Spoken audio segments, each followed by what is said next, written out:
Hey guys, आज हम class 8 geography का चैप्टर 1 पार्ट 2 करने जा रहे हैं, रिसोर्सेज। जैसा कि आपको मालूम ही होगा, हमने इस चैप्टर को 4 ब्रॉड टॉपिक्स में डिवाइड किया था and today we are going to start with types of resources. ये पार्ट बहुत ही ज्यादा इंपॉर्टेंट है and we have tried to simplify it as much as possible, जिससे आपको ये अच्छे से समझ में आ जाए।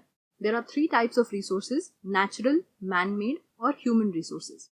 Natural resources are further divided into renewable and non-renewable resources. तो ये बेसिक चार्ट है। अब हम यहाँ से प्रोग्रेस करेंगे और इंडिविजुअली इनको समझेंगे।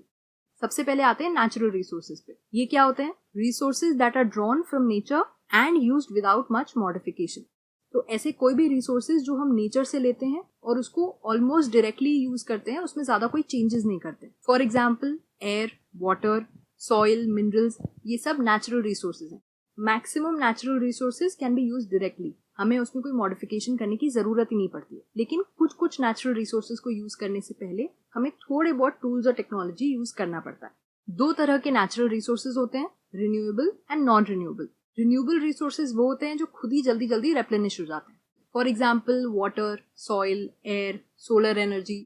सन की जो एनर्जी है, सोलर एनर्जी, उसको लाने में हमें कोई मेहनत थोड़ी करनी पड़ती है, खुद ही अपने आप को रिन्यू करती रहती है। लेकिन इसमें भी एक बात समझने वाली है, रिन्यूएबल रिसोर्सेज में कुछ रिसोर्सेज तो ऐसे होते हैं जो अनलिमिटेड होते हैं, मतलब हमारी किसी भी एक्टिविटी से उस पर ज्यादा फर्क नहीं पड़ता, जैसे कि सोलर एनर्जी या wind energy.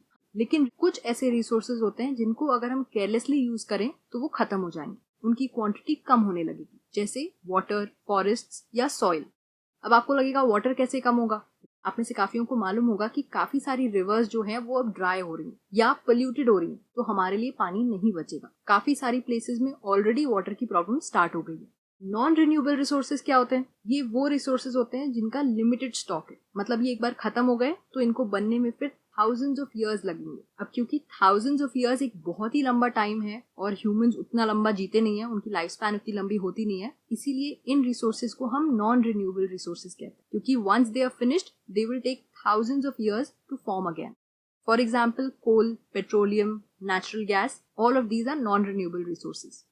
Now let's learn something which is good to know. Stock of resources. The amount of resources which are available for use. इसका मतलब resources की कितनी quantity available है जो हम use कर सकते हैं। तो अब next question आता है कि कैसे मालूम पड़ता है कि ये resources कहाँ available है और कहाँ नहीं है। ये बहुत सारे physical factors पे depend करता है, जैसे कि terrain, climate, altitude, etc. यहाँ पे आपको एक एग्जाम्पल देती हूँ। विंड एनर्जी हर जगह यूजेबल नहीं होती है। देयर आर स्पेसिफिक प्लेसेस जहाँ पे विंड की स्पीड इतनी ज्यादा होती है कि हम उसकी एनर्जी को एक्सट्रैक्ट कर सकते हैं। दैट इज वाई किसी भी जगह के physical factors are important to determine कि वहाँ पे कौन से रिसोर्सेज होंगे। तो इसीलिए हम कह सकते हैं कि रिसोर्सेज का जो भी डिस्ट्रीब्यूशन है अर्थ पे, दैट इज अनइक्वल, क्योंकि ये फिजिकल फैक्टर्स पूरे अर्थ पे अलग अलग है। They differ all over the world. Next हम आते हैं मैन मेड रिसोर्सेज पे। These are also called human made resources. कभी कभी क्या होता है कि जो नेचुरल सब्सटेंसेस होते हैं उनको थोड़ा सा चेंज करना पड़ता है, कुछ मॉडिफाई करना पड़ता है, जिसके बाद हम उसको रिसोर्स बना सकते हैं। जैसे कि आयरन ओर। आयरन ओर खुद में एक रिसोर्स नहीं है, इट्स जस्ट अ सब्सटेंस। लेकिन जब हमने उसमें से आयरन एक्सट्रैक्ट करना सीख लिया, उसके बाद वो एक रिसोर्स बन गया। तो हम कह सकते हैं कि people use natural resources to make man made resources. Natural resources से हम चीजें बनाते हैं, जैसे कि buildings, cars, bridges, roads, machinery, और इन चीजों को हम कहते हैं ह्यूमन मेड रिसोर्सेज। गाइज, अगर आपको हमारे लेक्चर्स पसंद आ रहे हैं सो प्लीज लाइक करिए, क्योंकि आपके लाइक्स और कमेंट्स हमें ये बताते हैं कि you guys are appreciating our hard work और it means a lot to us. Lastly हम आते हैं ह्यूमन रिसोर्सेज पे। ह्यूमन रिसोर्सेज क्यों इंपॉर्टेंट है? क्योंकि पीपल, जो लोग होते हैं, वो तभी रिसोर्सेज का बेस्ट यूज कर सकते हैं जब उनके पास सही नॉलेज हो, स्किल हो और टेक्नोलॉजी हो। इसके बिना they can not use resources, because human beings में ये कैपेबिलिटी होती है कि वो एक रिसोर्स से और भी रिसोर्सेज बना सकते हैं। That is why human resource खुद में ही बहुत ही स्पेशल है, और इसीलिए people are also called human resource. और ह्यूमन रिसोर्स बनते कैसे हैं? Because of education. आपके पास सही नॉलेज होनी चाहिए और आप हेल्दी होने चाहिए कि आप रिसोर्सेज बना सकें और उनको यूज कर सकें। जो इंसान बीमार होगा वो काम ही नहीं कर पाएगा, तो वो रिसोर्स कैसे हुआ, राइट? सो ह्यूमंस कब वैल्यूबल होते हैं? एक तो बिकॉज ऑफ देयर नंबर, क्योंकि इतने सारे ह्यूमंस हैं तो सब साथ में मिलके काम करते हैं, सो ज्यादा प्रोडक्टिव होते हैं। एंड दूसरी चीज, because of their abilities, mental और physical both. But how do we ensure कि वो फ्यूचर में भी रिसोर्स बने रहें, they continue to be valuable and productive? Through human resource development. ये एक बहुत ही इंपॉर्टेंट वर्ड है और इसका मतलब क्या है, पीपल्स की स्किल की जब हम क्वालिटी इंप्रूव करते हैं जिससे कि वो और रिसोर्सेज बना सके, उसको हम कहते हैं ह्यूमन रिसोर्स डेवलपमेंट। आज भी ऐसे बहुत सारे लोग हैं जो क्वेश्चन करते हैं कि क्या ह्यूमंस को रिसोर्स की कैटेगरी में डालना चाहिए। लेकिन एक बात तो हम सबको माननी पड़ेगी कि ह्यूमंस की स्किल्स ही वो चीज है जो फिजिकल सब्सटेंसेस को वैल्यूएबल रिसोर्सेज में ट्रांसफॉर्म कर देती है। तो ये हमने पढ़ लिए सारे types of resources. Now we move on to the last part, conserving resources. तो फिर से something good to know, sustainable development. ये वर्ड आजकल बहुत यूज होता है और अगर आप किसी कॉम्पिटिटिव एग्जाम के लिए प्रिपेयर कर रहे हैं तो उसकी ग्रुप डिस्कशंस में या ऐसी राइटिंग में ये वर्ड काफी पूछा जाता है। यूटिलाइजिंग रिसोर्सेज केयरफुली, मतलब जब आप रिसोर्सेज को वेस्ट नहीं करते हैं या उनको ओवर एक्सप्लॉइट नहीं करते हैं, that is called sustainable development. This way resources will be able to meet the requirements जो हमें अभी हैं, वो फ्यूचर जनरेशंस के लिए भी अवेलेबल रहेंगी। So that is why resource conservation is very important, क्योंकि काफी सारे रिन्यूएबल रिसोर्सेज ऐसे हैं जो शॉर्ट सप्लाई में हो जाएंगे और नॉन रिन्यूएबल की तो बात ही छोड़ दीजिए, वो तो फिनिश ही हो जाएंगे। So what can we do to prevent this? बहुत ही सिंपल आंसर है, कंजर्व रिसोर्सेज। 2 वर्ड का आंसर है, लेकिन इसका मतलब क्या है? Use resources carefully and give resources time to renew. ये 2 पॉइंट्स मिला के बनता है resource conservation.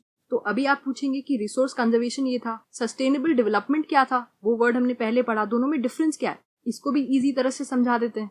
A balance between using resources and conserving resources, इसको कहते हैं सस्टेनेबल डेवलपमेंट। रिसोर्स कंजर्वेशन में हम कह रहे हैं कि आप ज्यादा मत यूज करिए, केयरफुली यूज करिए और रिसोर्सेज को टाइम दीजिए कि वो रिन्यू हो सके। और सस्टेनेबल डेवलपमेंट में हम कह रहे हैं कि आप यूज करिए लेकिन एक बैलेंस बना के चलिए, यूज करने के बीच में और कंजर्व करने के बीच में। So conserving resources is actually a part of sustainable development. So obviously that leads us to the next question. How can we conserve resources? बहुत सारे तरीके होते हैं and every person can contribute. 3 R's, consumption को reduce करना, चीजों को recycle करना और चीजों को reuse करना. So reducing, recycling and reusing. Nature हमें हमारा लाइफ सपोर्ट सिस्टम प्रोवाइड करता है जिसकी वजह से हम एग्जिस्ट कर पाते हैं और हमारा रोल ये है कि हमें इसे प्रोटेक्ट करना है। इसीलिए हमारी ड्यूटी है कि हम इंश्योर करें कि जितने भी रिन्यूएबल रिसोर्सेज हैं उसको हम सस्टेनेबली यूज करें। अर्थ पे जो डाइवर्सिटी है उसको मेंटेन रखें। काफी सारी स्पीशीज हैं जो एक्सटिंक्ट होती जा रही हैं, which is not a good thing. और एनवायरनमेंट को जो हम डैमेज कॉज करते हैं उसको मिनिमम करें। काम तो नहीं रोक सकते लेकिन इतनी कोशिश जरूर कर सकते हैं कि एनवायरनमेंट को डैमेज मिनिमम हो। चैप्टर में कुछ प्रिंसिपल्स भी दिए हैं सस्टेनेबल डेवलपमेंट के, विच आर वेरी सिंपल और जो एक अच्छे सिटीजन की तरह हमें फॉलो करने ही चाहिए। इसी के साथ हमने चैप्टर 1 कंप्लीट कर लिया है। आई होप आपको ये लेक्चर समझ में आ गया होगा।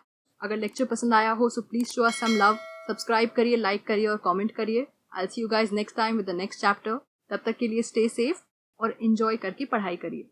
Bye bye.